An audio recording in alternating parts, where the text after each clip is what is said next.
Welcome সকলকে। আজকে 19শে জানুয়ারি এবং বিগত দুদিনের যে কারেন্ট অ্যাফেয়ার্স গুরুত্বপূর্ণ পাওয়া গেছে সেগুলো থেকে প্রশ্ন আলোচনা করে নেব। তো চলুন আজকের কারেন্ট অ্যাফেয়ার্সের প্রথম প্রশ্ন আলোচনা করে নেওয়া যাক।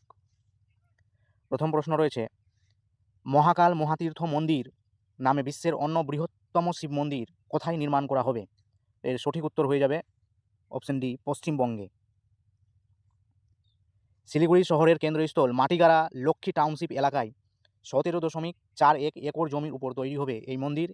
এটি হবে বিশ্বের অন্যতম বৃহত্তম মহাকাল মন্দির। দৈনিক 1 লক্ষ দর্শনার্থী হাজির হতে পারবেন এই মন্দির প্রাঙ্গণে। মন্দিরের নাম রাখা হয়েছে মহাকাল মহাতীর্থ মন্দির। এরপর বলা হচ্ছে, দীঘার জগন্নাথ ধাম এবং নিউ টাউনে যে দুর্গাঙ্গন তৈরি করা হয়েছে, এরপরে মহাকাল মন্দির বিশ্বব্যাপী পর্যটক ভক্ত দর্শনার্থীদের আকর্ষিত করবে বলে অনুমান করা হচ্ছে। মহাকাল মন্দির কমপ্লেক্সের মূল মন্দির ছাড়াও বিশ্বের উচ্চতম মহাকাল মূর্তি এখানে তৈরি করা হবে।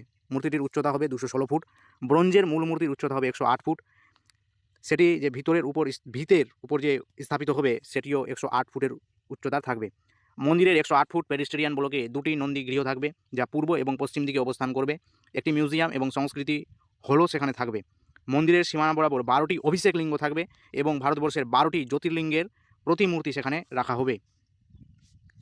পশ্চিমবঙ্গ সম্পর্কে গুরুত্বপূর্ণ রয়েছে দেওয়া জিকে। রাজধানী পশ্চিমবঙ্গের কলকাতা। পশ্চিমবঙ্গের রাজ্যপাল বর্তমান সিভি আনন্দ বোস। পশ্চিমবঙ্গের মুখ্যমন্ত্রী শ্রীমতী মমতা বন্দ্যোপাধ্যায়। মুখ্য সচিব শ্রীমতী নন্দিনী চক্রবর্তী এবং মুখ্যমন্ত্রী মমতা বন্দ্যোপাধ্যায়ের মুখ্য সচিব হচ্ছেন সম্মানীয় মনোজ পন্থ। পশ্চিমবঙ্গ পুলিশের ডিজি হচ্ছে সম্মানীয় মনোজ বর্মা স্যার। কলকাতা হাইকোর্টের প্রধান বিচারপতি হচ্ছে সম্মানীয় সুজয় পাল মহাশয়। জাপানের ওয়াকামা বিশ্ববিদ্যালয় থেকে সম্প্রতি নারী ক্ষমতায়নের জন্য মুখ্যমন্ত্রী মমতা বন্দ্যোপাধ্যায়কে ডিলিট উপাধি দেওয়া হয়েছে।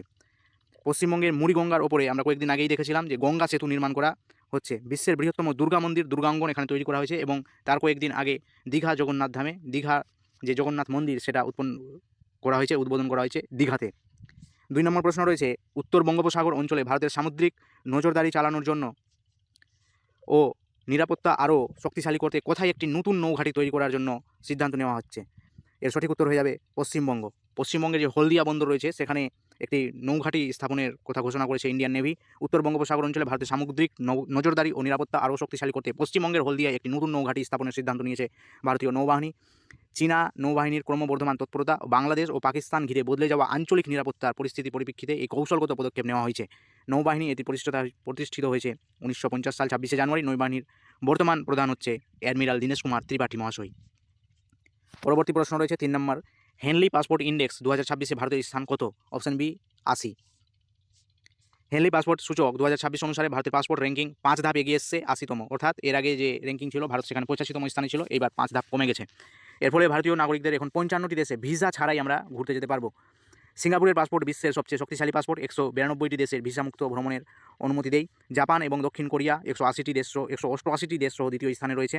সংযুক্ত আরব আমিরাত ইউএই, যেটাকে বলা হচ্ছে ইউনাইটেড আরব এমিরেটস, এই বছর বিশেষভাবে গুরুত্বপূর্ণ 5ম স্থানে পৌঁছেছে। অর্থাৎ হেনলি পাসপোর্ট ইন্ডেক্সে সর্বোচ্চ স্তরে যে রয়েছে, ফার্স্ট যে রয়েছে সেটি হচ্ছে সিঙ্গাপুর এবং ভারতের স্থান হচ্ছে 80তম।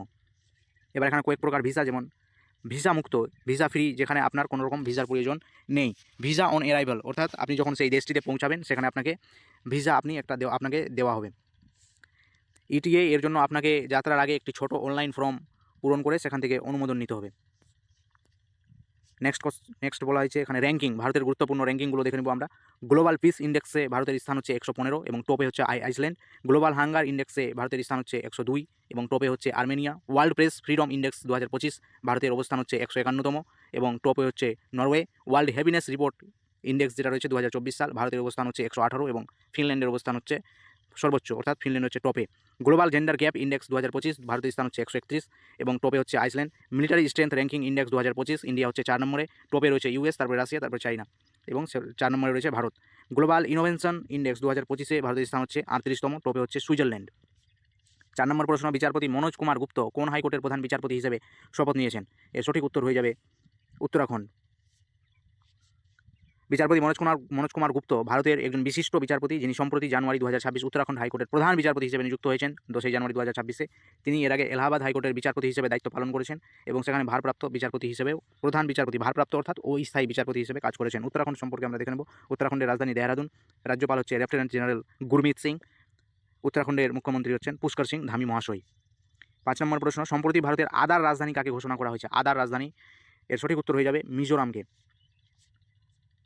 মিজোরাম ভারতের আদার রাজধানী। নীতি আয়োগ উত্তর পূর্ব ভারতের রাজ্য মিজোরামকে ভারতের আদার রাজধানী বা জিঞ্জার ক্যাপিটাল অফ ইন্ডিয়া হিসেবে ঘোষণা করেছে। কারণ যদি মধ্যপ্রদেশ ভারতের বৃহত্তম আদা অর্থাৎ সবথেকে বেশি আদা উৎপাদিত হয়, চাষ হয় মধ্যপ্রদেশে, কিন্তু মিজোরামের যে আদাটা রয়েছে সেটি হচ্ছে উচ্চ গুণমান সম্পন্ন এবং জৈব পদ্ধতিতে এখানে চাষ করা হয়। তো এটা হচ্ছে জৈব পদ্ধতিতে চাষ এবং গুণমান উচ্চ থাকার জন্য এখানকার আদাতে অ্যাসেন্সিয়াল অয়েলের পরিমাণ বেশি এবং ফাইবার কম থাকে। এই জন্য এখানকার যে আদা, এই আদার যে রাজ্য মিজোরাম, সেটাকে আদার রাজধানী হিসেবে ঘোষণা করা হয়েছে। মিজোরাম সম্পর্কে যদি আমরা দেখি, মিজোরামের রাজধানী হচ্ছে আইজল, রাজ্যপাল হচ্ছেন জেনারেল বিজয় কুমার সিং এবং মুখ্যমন্ত্রী হচ্ছেন লাল দুহোমা। পরবর্তী প্রশ্ন, কেন্দ্র সরকার সম্প্রতি কাকে ইন্দো তিব্বত বর্ডার পুলিশের মহানির্দেশক ডিজি হিসেবে নিয়োগ করেছেন? এর সঠিক উত্তর হয়ে যাবে শত্রুজিৎ সিংহ। এবং প্রবীণ কুমার যিনি রয়েছেন ইনি হচ্ছে বিএসএফের, প্রবীণ সুদ হচ্ছেন সিবিআই এবং প্রবীণ রঞ্জন হচ্ছেন সিআইএসএফের মহানির্দেশক। মূল দায়িত্ব সীমা সুরক্ষা করা ITBP Indo Tibet border police. এর মূল কাজ হচ্ছে ভারত চীন সীমান্তে পাহারা দেওয়া, যা অত্যন্ত উঁচু আর রুক্ষ পাহাড়ি অঞ্চলে অবস্থিত। আন্তঃসীমান্ত অপরাধ দমন, চোরাচালান, অবৈধ অনুপ্রবেশ এইগুলো প্রতিরোধ করে। প্রতিষ্ঠা হচ্ছে অক্টোবর 24, 1962 খ্রিস্টাব্দে। এখানে কয়েকজন মহানির্দেশক দেওয়া হয়েছে, যে ডিজি বর্ডার সিকিউরিটি ফোর্সের Praveen Kumar, DG CISF central industrial security ফোর্সের Prabir Ranjan, DG ICG Indian coast guard Pramesh Sivamani, DG CRPF central reserve police force Gyanendra Pratap Singh, DG ITBP Indo Tibet border police Shatrujit Kapoor, DG Assam rifles lieutenant Bikash Lakhera, DG CBI Praveen Sood, DG IB অর্থাৎ intelligence bureau Tapan Kumar Deka এবং DG NIA হচ্ছে Rakesh Agarwal. Next question, ভারতের কোন রাজ্যে প্রথম Vande Bharat sleeper ট্রেনের উদ্বোধন করলেন প্রধানমন্ত্রী নরেন্দ্র মোদী? এর সঠিক উত্তর হয়ে যাবে পশ্চিমবঙ্গে। 16 কোচের এই বন্দে ভারত স্লিপার ট্রেনটি উত্তর পূর্ব সীমান্তে রেলওয়ে জোনের অধীনে পরিচালিত এবং রক্ষণাবেক্ষণ করা হবে। ট্রেনে থাকছে 11টি এসি 3 টিয়ার কোচ, 4টি এসি 2 টিয়ার কোচ, একটি AC first class coach. Malda town station থেকে হাওড়া গুয়াহাটি রুটে এই ট্রেন বিশেষভাবে যাত্রার সূচনা করবে। বন্দে ভারত স্লিপার ট্রেন পূর্ব ও উত্তর পূর্ব ভারতের মধ্যে রেল যোগাযোগ নতুন দিগন্ত খুলে দেবে। এই পরিষেবার মাধ্যমে রাতের দীর্ঘ দূরত্বের যাত্রা আরও আরামদায়ক, দ্রুত ও নিরাপদ হবেই বলে মনে করা হচ্ছে। আমরা এবার ভারতের কয়েকটি প্রথম যেগুলো হয়েছে সেগুলো দেখে নেব। সম্প্রতি যে ভারতের প্রথম টেম্পার্ড গ্লাস প্লান্ট হচ্ছে নয়ডাতে, ভারতের প্রথম মহিলা আধারিত ফুড হাব হচ্ছে মুম্বাই, সৌরশক্তি চালিত প্রথম বিধানসভা হচ্ছে দিল্লিতে, বিশ্বের বৃহত্তম মেডিটেশন সেন্টার হচ্ছে বেনারসে, বিশ্বের বৃহত্তম তো ভারতেরও বৃহত্তম, বিশ্বের বৃহত্তম অফিস বিল্ডিং হচ্ছে সুরাট, ভারতের প্রথম ট্রান্সমিডিয়া এন্টারটেইনমেন্ট সিটি হচ্ছে অমরাবতী, ভারতের প্রথম নাইট সাফারি হচ্ছে লখনৌতে, ভারতের প্রথম ই ওয়েস্ট ইকো পার্ক হচ্ছে দিল্লিতে, ভারতের প্রথম সোলার সিটি দিল্লি, ভারতের প্রথম ট্রাফিক লাইট ফ্রি সিটি হচ্ছে কোটা, ভারতের প্রথম ভিক্ষুক মুক্ত শহর হচ্ছে ইন্দোর, ভারতের প্রথম গ্লোবাল এটিএম ব্যবহার করা রাজ্য হচ্ছে হায়দ্রাবাদ, ভারতের প্রথম ডায়াবেটিস বায়োব্যাংক হচ্ছে চেন্নাইতে, ভারতের প্রথম হাইড্রোজেন চালিত কোচ হচ্ছে চেন্নাই, ভারতের প্রথম হাইড্রোজেন চালিত ট্রেন হচ্ছে হরিয়ানা, ভারতের প্রথম আন্ডার ওয়াটার মেট্রো হচ্ছে কলকাতায়, ভারতের প্রথম বাল্যবিবাহ মুক্ত শহর হচ্ছে বলৌদ, ভারতের প্রথম 100% ডিজিটাল স্বাক্ষর রাজ্য হচ্ছে কেরল, ভারতের প্রথম পূর্ণরূপে সৌরশক্তি পরিচালিত চিড়িয়াখানা বানানো হবে কর্ণাটকে, ভারতের প্রথম সেমিকন্ডাক্টর ইনোভেশন মিউজিয়াম খোলা হচ্ছে ভারতের তেলেঙ্গানায় রাজধানী হায়দ্রাবাদে, ভারতের প্রথম কার্বাইড সেমিকন্ডাক্টর প্লান্ট ভুবনেশ্বরে, ভারতের প্রথম চরম দারিদ্র্যমুক্ত রাজ্য হচ্ছে কেরল, ভারতের প্রথম বন্যজীব অভয়ারণ্য আইন 1972 সংশোধন করা প্রথম রাজ্যে পরিণত হয়েছে কেরল, ভারতের প্রথম গ্লাস সাসপেনশন ব্রিজ বজরং সেতু কোথায় তৈরি করা হচ্ছে? এটি হচ্ছে ঋষিকেশে।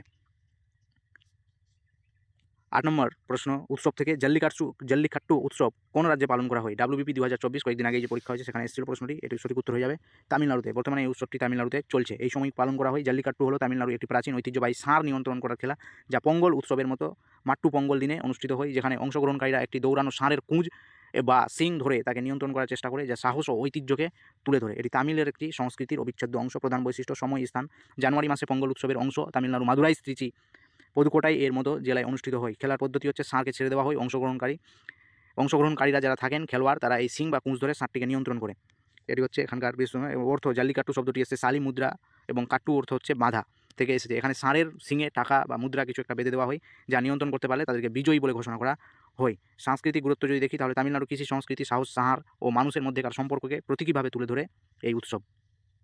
গুরুত্বপূর্ণ কয়েকটি ভারতের উৎসব, যেমন নৌকাদৌড় কোথায় করা হয়? কেরলে করা হয়। পঙ্গল জল্লিকাট্টু তামিলনাড়ু, ঘুড়ি মহোৎসব করা হয় গুজরাটে, ছট পূজা সোনপুর পশু মেলা বিহারে, ফাগুয়া উৎসব ঝাড়খণ্ড, ছৌ রথযাত্রা উড়িষ্যা, গঙ্গাসাগর মেলা দুর্গাপূজা পশ্চিমবঙ্গ, কুম্ভ মেলা উত্তরপ্রদেশ, বৈশাখী রাজস্থান পশ্চিমবঙ্গে পালন করা হয়। 9 নম্বর প্রশ্ন রয়েছে, মহিলা ও শিশু উন্নয়নের জন্য সম্প্রতি পাংখুড়ি পোর্টাল কে চালু করেছে? এর সঠিক উত্তর হয়ে যাবে অন্নপূর্ণা দেবী। পঙ্কুরি পোর্টাল হলো ভারত সরকারের মহিলা ও শিশু বিকাশ মন্ত্রক দ্বারা তৈরি করা একটা শিশু বিকাশ মন্ত্রক দ্বারা তৈরি করা চালু করা একটি ডিজিটাল প্ল্যাটফর্ম, যা নারী ও শিশু কল্যাণে সরকার, নাগরিক, এনজিও, কর্পোরেট এবং অন্যান্য অংশকারীদের মধ্যে সহযোগিতা ও স্বচ্ছতা বাড়াতে সাহায্য করে। এটি একটি এককভাবে উইন্ডো ব্যবস্থা, যেখানে পুষ্টি, স্বাস্থ্য, শৈশব চিকিৎসা, শিক্ষা, শিশু কল্যাণ, নিরাপত্তা, নারী ক্ষমতায়নের মতো ক্ষেত্রে অবদান রাখা হয়, তাদের অগ্রগতি ট্র্যাক করা যায়। 10 নম্বর প্রশ্ন, আজকের শেষ প্রশ্ন হচ্ছে, ভারতের কোন রাজ্যে বিশ্বের বৃহত্তম গ্রিন অ্যামোনিয়া প্রকল্প শুরু হতে চলেছে? সঠিক উত্তর হচ্ছে অন্ধ্রপ্রদেশ। ইন্দো পলিশ অর্থাৎ পোল্যান্ড যৌথ উদ্যোগ জে.কে শ্রীবাস্তব হাইনফ্রা পলিশ সংস্থা হাইনফ্রা পিএসএ সহযোগিতায় অন্ধ্রপ্রদেশের নতুন পুনর্নবীকরণযোগ্য জ্বালানি উন্নয়ন কর্পোরেশন এর সাথে একটি সমঝোতা স্মারক স্বাক্ষর করেছেন, এমওইউ অর্থাৎ মেমোরেন্ডাম অফ আন্ডারস্ট্যান্ডিং চুক্তি স্বাক্ষর করা হয়েছে। যুগান্তকারী চুক্তিটি একটি অত্যাধুনিক পরিবেশ বান্ধব জ্বালানি অনুসন্ধান এবং উন্নয়নের পথ প্রশস্ত করবে। হাইড্রোজেন, অন্ধ্রপ্রদেশের বিশাখাপত্তনমের কাছে অ্যামোনিয়া প্ল্যান্ট ভিত্তিক, যার বিনিয়োগ পরিমাণ হচ্ছে 350 বিলিয়ন রুপি। অন্ধ্রপ্রদেশ সম্পর্কে, অন্ধ্রপ্রদেশের রাজধানী হচ্ছে অমরাবতী। অন্ধ্রপ্রদেশের রাজ্যপাল হচ্ছেন সৈয়দ আব্দুল নাজির, মুখ্যমন্ত্রী হচ্ছেন চন্দ্রবাবু নাইডু। ভাষার ভিত্তিতে গঠিত হওয়া প্রথম রাজ্য হচ্ছে অন্ধ্রপ্রদেশ রাজ্য, এবং অন্ধ্রপ্রদেশ হচ্ছে একটি সমুদ্র উপকূলবর্তী রাজ্য। এখানে যদি আমরা দেখি পুলিকট হ্রদ আমরা এখানে থেকে দেখতে পাবো।